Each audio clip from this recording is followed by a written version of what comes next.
Que bom que você está aqui. Já está entre elas. E hoje a gente fala de um tema que a gente é muito apaixonado. Preconceito. A luta contra o preconceito.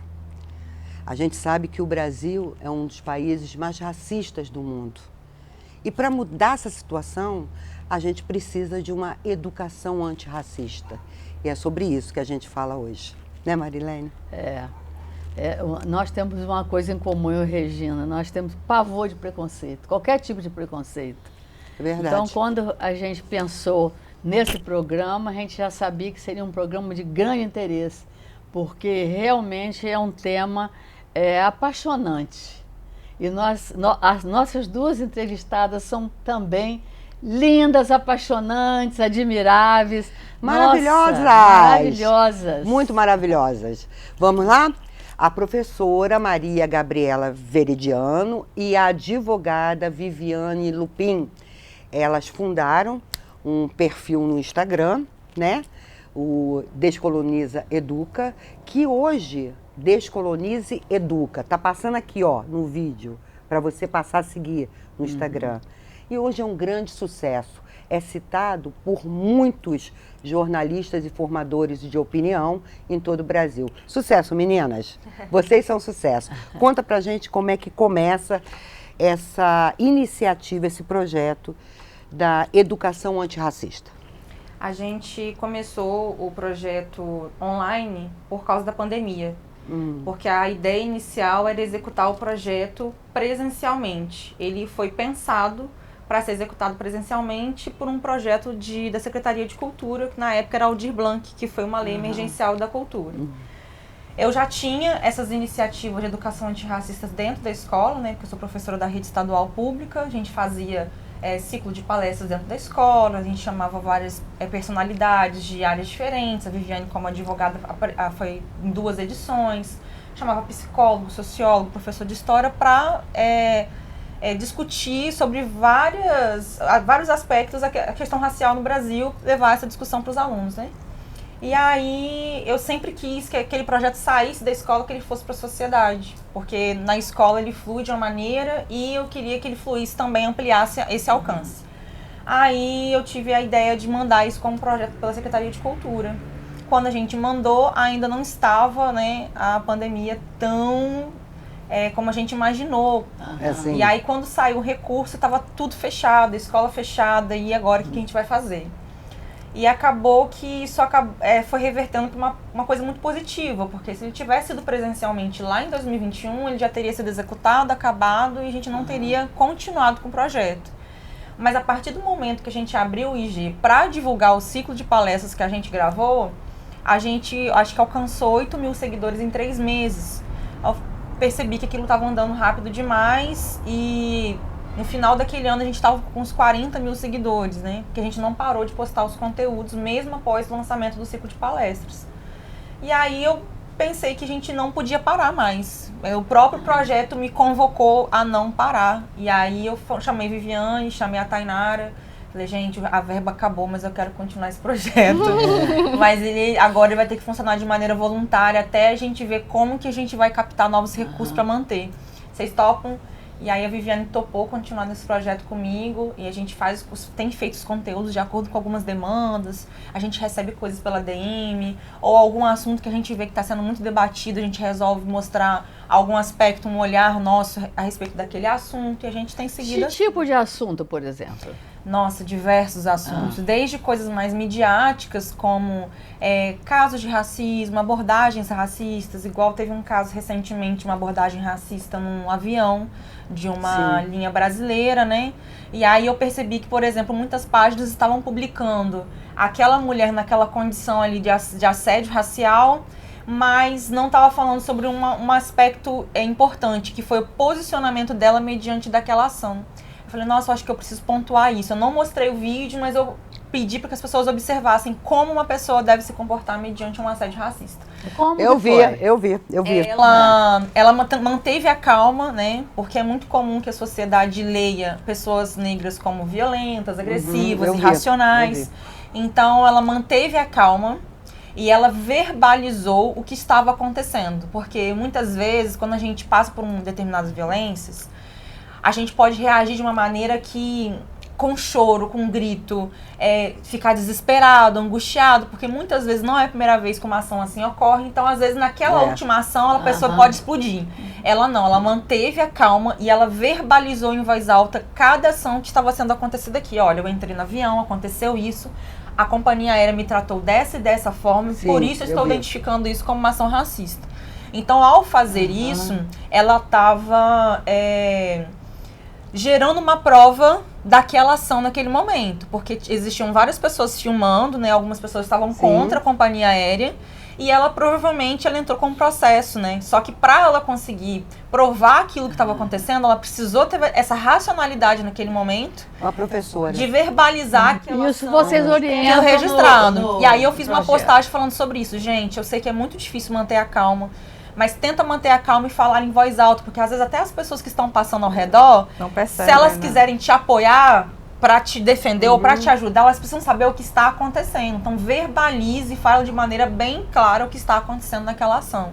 Você já sofreu algum tipo de preconceito? Várias vezes, mas o racismo, ele me atinge de uma maneira mais sutil, né? É diferente de quando acontece com pessoas retintas, que são negros da pele escura, né? Igual minha mãe já foi chamada de macaca. Eu nunca fui chamada de macaca. Mas eu já fui tida como inferior em determinadas falas, com determinados comentários. Já aconteceu uma circunstância de uma pessoa que era próxima, conhecida minha, me perguntar, por exemplo, onde eu trabalhava. E aí, às vezes, de propósito, eu não falo a minha função, eu falo onde. E pra ver a reação da pessoa, às vezes, né? Fala, eu trabalho na escola. Ah, você trabalha na secretaria? Então, na cabeça daquela pessoa, o mais alto cargo que eu poderia alcançar na escola seria o cargo de secretaria, que é nível médio. Eu venho de uma família negra, pobre, então minha mãe teve 3 filhas, criou sozinha. As pessoas olham pra minha história e pensam assim, essa mulher não deve ter conseguido formar essa menina no ensino superior. Você formou em quê? Eu sou professora de português. E aí, então são coisas que são bem sutis e que às vezes você não consegue assim, vou processar essa pessoa por isso. Não tem nem materialidade para eu fazer isso. Ou a pessoa pré-julgar que eu não tenho acesso a determinados conhecimentos de arte. Já fui seguida em loja, dependendo da roupa que eu estou vestindo. Mas outras violências que as pessoas retintas sofrem, eu não sofro, né? Eu tenho essa diferenciação, que o Brasil tem essa questão do colorismo, né? De tratar as pessoas à medida, quanto mais negra for a pessoa, maior vai ser a violência que vai incidir sobre ela. Quanto menos negra for aquela pessoa, menos violência vai reincidir sobre ela. Fala um pouquinho de você. Viviane. Não, eu só complementar a fala dela, porque é a importância da educação antirracista, né? Porque aqui ela falou das nuances da violência, né, racial que as pessoas, sejam retintas como eu, ou sejam pardas como a Maria Gabriela, sofrem no nosso país. E a importância da educação antirracista é justamente trazer luz, né, a essas violências e fazer as pessoas entender quais os níveis de violência que existem aqui no nosso país. Porque senão as pessoas vão achar que não existe racismo no nosso país, eu não vejo um negro ser impedido de entrar numa escola, não vejo, igual já aconteceu, né, não vejo, não no nosso país, mas em outros países onde o apartheid era muito claro, né, não vejo pessoas negras serem impedidas de exercerem os seus direitos de forma plena. Então não existe racismo no nosso país, né? Mas não é só isso que caracteriza o racismo aqui no nosso país. Também são essas pequenas, essas microviolências, né, que a doutrina aí chama, que está no olhar, né, que está na percepção, que já está incrustada na mente das pessoas, né, de achar que esse lugar que a gente ocupa, que a Maria Gabriela ocupa como professora na escola, não é o lugar que ela deveria estar ocupando, que o lugar que eu ocupo como advogada dentro do meu escritório não é o lugar que eu deveria estar ocupando, mas sim o de secretário, igual já fui confundida várias vezes, né. Então aí tem a importância também da educação antirracista, e é o trabalho que o Descolonize vem fazendo, né, em todos esses anos também, por meio das postagens. Você sofreu algum preconceito sem que você sentiu? Porque você te ofendeu e você possa narrar? Já. Ixi, eu falo que eu sofro racismo desde antes de eu nascer, né? Que desde a barriga da minha mãe, pessoas já falaram, será que vai ser bonitinha? Será que vai ter o cabelo assim assado? Será que o cabelo vai ser muito crespo? Porque eu sou filha de um casal interracial, né? Meu pai é negro retinto, minha mãe é parda, né? E indígena, né? Será que vai ter o cabelo da sua mãe? Será que o cabelo do seu pai? Quando eu nasci, até que ela é bonitinha, né? Pra uma pretinha retinta, até que ela é bonitinha. Então a gente vê aí o viés racista na fala da pessoa, né? Até porque se eu fosse uma criança que tivesse puxado mais minha mãe, isso não... Ou se eu fosse filha de um casal de pessoas brancas, isso não seria pauta. Se eu seria bonita ou não, como seria meu cabelo ou não, né? Eu até falei isso com a filha de um casal interracial amigo meu também, que a mãe, que é branca, postou, né, falando sobre isso, que ela foi indagada sobre como seria o cabelo, e tomara que puxe o cabelo da mãe, porque era um cabelo liso. E ela indignada, né, por que as pessoas estão preocupadas com o cabelo da minha filha? Eu falei com ela, infelizmente, você vai ter que se letrar racialmente, porque a sua filha vai ser uma criança negra, né? Então ela já está sofrendo racismo desde antes de nascer. Então, assim, desde antes de eu nascer, já vim sendo vítima de racismo na escola, com as piadinhas. O ambiente escolar é muito cruel, às vezes, para crianças negras. A escola é muito cruel. E então sofri muito racismo na minha escola, com apelidos que as pessoas achavam que não é nada demais, neguinha, fedida, né? Tem uma coisa muito com cabelo, se o cabelo fede, se não fede, enfim, são coisas muito pesadas. Eu já fui chamada de encardida. Isso. Sem encardida. Que isso causa, querendo ou não, um estrago na autoestima. Porque quando a gente fala de extermínio, depois, talvez, no decorrer do assunto a gente venha falar sobre isso, extermínio da população negra, a gente não fala só de morte em si, a gente fala também da morte da nossa autoestima, né? Sim. Porque a gente tem que ir lutando contra tudo, inclusive com a construção da nossa própria imagem no espelho, né? Porque desde de pequenininha eu tenho que me olhar no espelho e ouvir das pessoas que meu cabelo não é bonito, que eu não sou bonita, que a minha cor não é bonita, que o meu cheiro não é bom. Então, assim, já sofri inúmeras violências. Até hoje continuo sofrendo. No fórum já sofri violências raciais. Ao entrar no fórum, teve duas que eu sempre cito. Uma é quando eu fui pedir um processo numa vara criminal e a estagiária perguntou se eu era parte do processo. Eu falei, não sou advogada. Então, assim, ela nem cogitou a hipótese de eu ser advogada, mesmo eu estando vestida a caráter, né, de advogada, toda de socialzinha, com a minha carteirinha na mão. Você é parte? Porque eu só poderia, naquele local ali, onde são pessoas que está sendo analisado pessoas em conflito com a lei, eu só poderia ser também uma pessoa em conflito com a lei. E uma outra situação, quando eu entrei no fórum, o guarda olhou pra mim e falou assim, você é advogada? Peça sua carteira. Aí eu, ok, tudo bem. Entreguei a carteira a ele. Beleza, pode passar. Só que logo em sequência, deu 2 segundos. Minto, ele não perguntou se eu era advogada, ele perguntou se eu era estagiária. Você é estagiária? Eu falei, não, eu sou advogada. Aí, deixa eu ver essa carteira, beleza. Deu assim, 2 segundos que eu botei o pé pra dentro do fora, entrou uma mulher branca, vestida assim como eu, e ele, e aí, doutora, tudo bem? Você é advogada? Aí ela ficou toda confusa, ela, não, eu sou estagiária. Aí eu olhei pra ele, só que era uma mulher branca e tudo mais. Então, assim, a gente sempre tá na visão das pessoas, no imaginário social, a gente sempre tá num passo atrás, né? Deixando claro que a gente não tá, assim, menosprezando as outras funções, né? Porque a Maria Gabriela, na função da secretaria, é menos digna por isso, mas não. Sim, mas porque no imaginário social eu não poderia estar ocupando aquele espaço de advogado. Seria, eu tenho que ali sempre me impor e mostrar, não, eu sou advogada, enquanto uma pessoa branca basta existir, né? Para poder ela ser considerada ou não com um cargo maior. Vocês já imaginaram quantas pessoas que vocês ajudam com esse trabalho que vocês fazem? Nossa, eu não faço a menor ideia, assim, precisar um número, porque eu, como professora, né, eu estou quase 10 anos em sala de aula, então o meu trabalho, ele parece que ele é contínuo, assim, né, o presencial e o online, porque os alunos, eles trazem demandas para mim também, e na rede a DM é lotada, assim, de vez em quando a gente tem que até tirar uma folga, descansar, porque a pauta das nossas vidas não pode ser somente essa, né? Tipo, eu tenho outras funções, eu quero exercer as minhas afetividades, eu quero existir de diversas formas que não somente seja pautado pelo racismo. Porque essa questão de ser uma frente política, de esclarecimento, de educação, a minha função de trabalho também é uma ação política, né? O ser professor no Brasil é uma ação muito política. Então, eu sinto que eu não estou descansando muitas vezes, porque a demanda, as perguntas, as pessoas, elas te reconhecem como naquele lugar de educador sobre determinado assunto, então elas procuram mesmo. Então, no Instagram, a gente já tem mais de 100 mil seguidores. Na escola, se eu for contar quantos alunos eu já dei aula, eu acho que eu não sei nem contabilizar. Então, precisamente, quantas pessoas a gente atinge, eu não consigo, porque mesmo a gente tendo só 100 mil seguidores, às vezes uma postagem ela extrapola até o número de seguidores no alcance.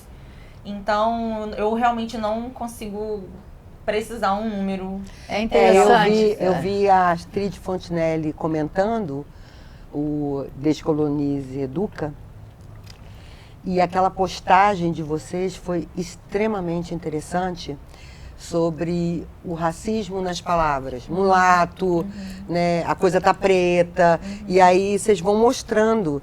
E ela mostra o Descolonize Educa no programa dela, que tem uma audiência imensa, e ela comenta. Então, assim, foi muito legal. Eu acho E muito eu já legal vi muitos porque a formadores de Astrid opinião fazendo isso. é uma mãe branca que tem um filho negro e ela tem essa busca por esse letramento racial, assim. É muito importante a gente falar isso, sabe? Uma pessoa que tem um relacionamento interracial e tem um filho negro, não é que as outras pessoas que não tenham filhos não tenham que fazer o letramento. Mas ela precisa ter esse letramento de uma maneira mais urgente, porque quando acontecer determinadas violências com essa criança, ela precisa estar instrumentalizada para oferecer algum tipo de suporte. Igual a gente estava falando aqui, que a escola é um ambiente que é o primeiro lugar que uma pessoa negra sofre violência racial é na escola. Então, o que um pai deve fazer ao ver que um filho está sofrendo violência racial na escola? Quem ele deve procurar? Aonde ele vai se amparar? Qual secretaria ele deve procurar? Se não tiver apoio da Secretaria de Educação, quais são os outros recursos que ele deve ter? A instrumentalização desse pai passa a ser, assim, urgente. E a outra coisa que precisa ser falado também, às vezes a gente vê uma família que é uma família preta que não tem esse letramento. Então, muitas vezes a gente vê algumas discordâncias, né, entre pessoas negras que falam, eu sou preto e eu não concordo com isso de cotas. Eu não vejo racismo no Brasil. Gente, a pessoa nascer negra não significa que ela vai nascer com o chip do letramento, ela já nasce sabendo das pautas da qual ela vai passar ali como cidadão no mundo, né? Então, tipo, a gente tem que entender que as pessoas, elas têm acesso ou não a determinados conhecimentos. E às vezes ela não tem conhecimento. Às vezes a pessoa fala assim, porque eu sou contra cotas e tal, mas por que você é contra? Aí a pessoa, ela não tem muito argumento. Ela fala, somos todos iguais e tal. Aí, assim, nem sempre, tá, gente? Porque algumas pessoas não adianta você explicar. A educação, ela é pra todos. Quem vai querer receber internalizar, refletir a respeito daquele conhecimento, isso é individual. Mas é muito comum também a gente explicar a questão histórica no Brasil, que aqui no Brasil as pessoas negras elas foram impedidas de acessar a um ensino formal em um determinado período do Brasil Império, que o Brasil proibiu negros de terem acesso a terras com a lei de terras, né? Que só podia ser dono de terras através da propriedade, que no Brasil já existiu cotas para famílias de filhos de fazendeiros, as pessoas não sabem que existiu a famosa lei do boi. Então, ninguém protestou assim, ai, que absurdo, cotas para filhos de fazendeiro. Então, quando a gente pega a questão legal da construção histórica do Brasil, nossa, então, em vários momentos, até na questão do voto, né, analfabetos não podiam votar até a década de 80 com a reabertura da democratização.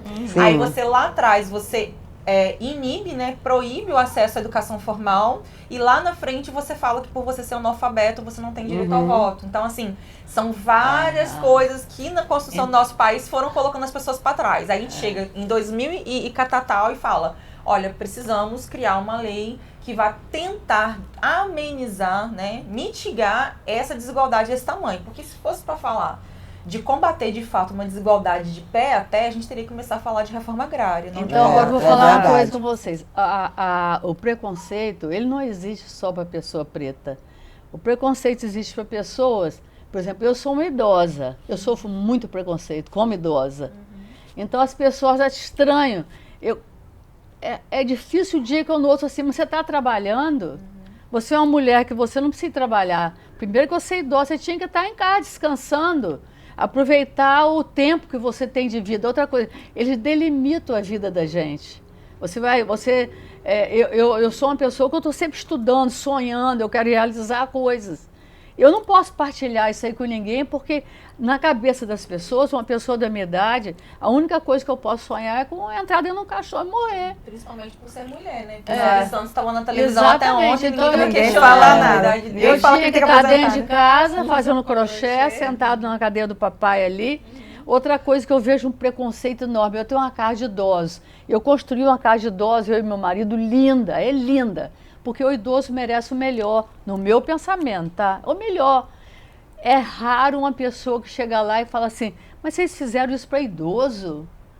Isso me irrita tremendamente. É o etarismo, né? Exatamente, mas idoso merece exatamente o melhor. E já viveu uma vida de trabalho, de luta, por que vai botar o idoso de qualquer jeito?